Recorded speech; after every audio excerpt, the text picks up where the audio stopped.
Hi Vincent. West Brom on Friday night. It was 1-1 at the Hawthorns back in September. What are your memories of that game?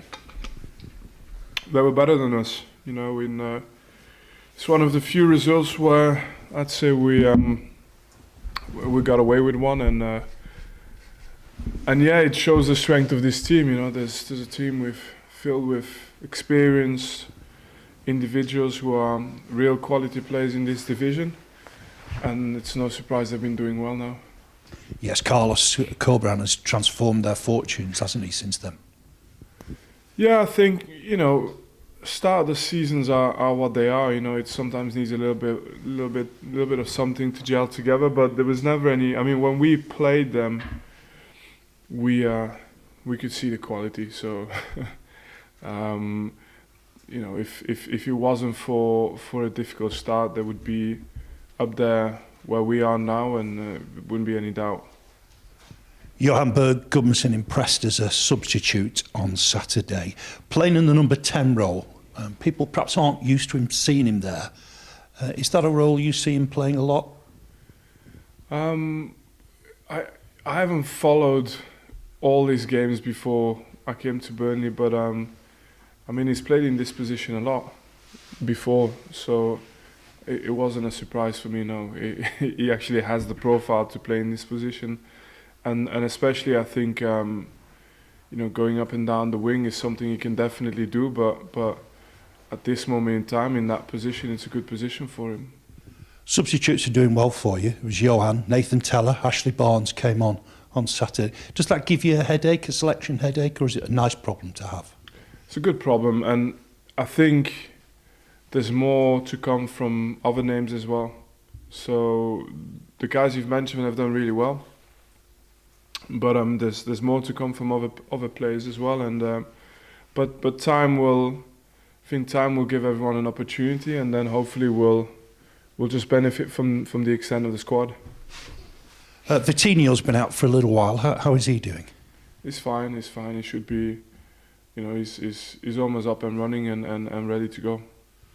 Friday night football in front of a big crowd at Turf Moor. Everybody's going to be looking forward to that.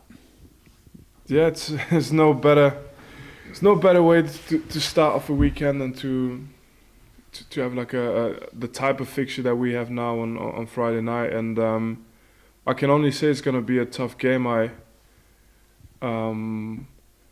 It's going to surprise a lot of people, but I think it's the first game in a long time that I know we're not favourites in this game. I've seen West Brom for a while now. I think what are they, 9 in 10. It's solid. It's comfortable. It's a really good squad, and yeah, I would say it's enjoyable as well to be in a position where it's gonna need the best of us for us to get a result. It's not gonna be enough to just, you know. It's not going to be enough to be at 60-70%. It's gonna take the best of us for us to get a result in this game. Good luck, Vincent. Thank you.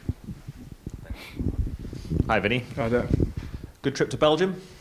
Yeah, family reasons. No. On that game, and there's no hiding from eagle-eyed photographers, is there? Who spotted you at that fixture? There's been quite a lot of speculation around Lyle Foster and reports in Belgium that you've had a bid turned down and that you're still in talks. Is that something you envisage, maybe a bit of progress being made? No, I mean, from our side, there's no rush. I mean, it was it's the opportunity to see. To be honest, it wasn't the only player on that pitch. I understand he's, you know, the one talked about now, but there's a few more. But you know, for us, there's this season and there's next season. Whether, like I said, it doesn't really matter whether it's in the Premier League or in the Championship. We need to plan ahead, and having the opportunity. I've gone to see other games where I got away with it, not this one, you know. But in general, it's a good way to just get a good look at players in a different way than on video or through reports. So it's always valuable, but it doesn't always mean as much as that. We'll see. Would you still expect new faces to to be here between now and January the 31st? The honest answer is maybe. I go back to what I said in the beginning, because it's the truth. It's like it's really important to keep in mind what we don't want to be facing next summer, which is again, like 10, 15 players coming in. That wouldn't help the club forward. So anything we can do early, we'll do. If we can sign another player now, rather than to have to wait until the summer, we'll do, even if it means the squad is a little bit filled or the squad is a little bit, it doesn't matter. I think we have to do it now for the bigger picture.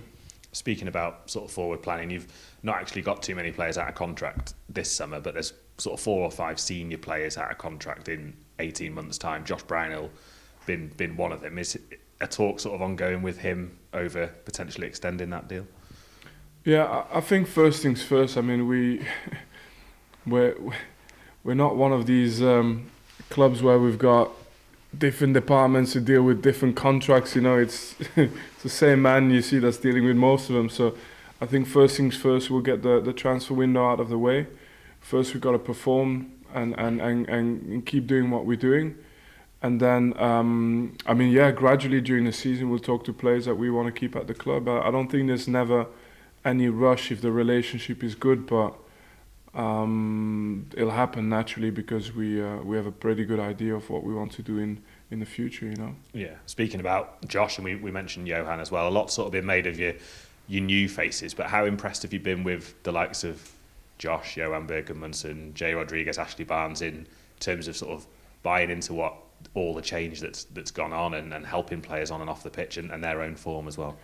Yeah, I mean, we've been really lucky with the fact that they were just willing to buy into everything we said, everything we wanted to do, willing to improve. I've not had the feeling that I was dealing with players that were defeated by what happened last season.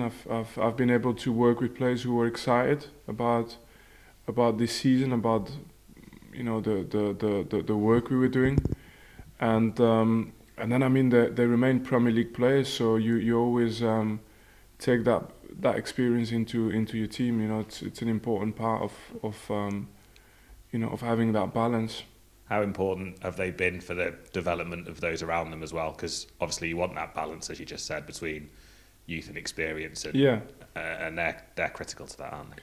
Yeah, and as a coach as well, it's only limited. It's limited the amount. You've got the first moment of contact with the players in the morning when you have a meeting, and that's when you have an influence on the pitch. You have an influence throughout your staff as well. But the dressing room, really, it's important to have players who understand and buy into what you're doing, and are also able to be respected by the others in terms of credibly carrying on that message. And senior players that the right type of senior players are really important to any squad I've ever known. Yeah. And last one for me, we spoke earlier in the window about potentially players who haven't had the game time that they would like. Yeah. Moving on, obviously we've seen that with Matt Loughton, with Kevin Long, etc. Is Luke McNally one who perhaps might leave on loan if the right sort of move transpires over the next couple of weeks? Yeah, we were very transparent with Luke, and I think the conversations were really constructive in terms of he's a really talented player who has already a lot to offer, and the best way for him to improve now is to get game time. So with the right type of move, if we have a feeling that he can go somewhere where he's going to play, then it's something we'll allow. Yes. How easy is it between allowing players to go out and improve that way and retaining them and sort of working with them every day and improving them that way? Sort of how do you decide which is best? I mean, it's a fine balance, but I definitely think, especially when you come into a club, that the first 6 months are definitely tilted more in favour of having them on the training pitch with you, just so you give them all the points that you think they should be improving on. And then the second part depends on the individual. Some of them are ready to go out and play, other ones need a little bit longer, and that's what we're looking at. And I think Luke is ready to play, and he showed it by helping us against Bournemouth. So there's no doubt about that. and for him to make the next step, that'd be a good thing to do. But everybody's really individual in that. Thank you. All the best for tomorrow night. Thank you. Cheers.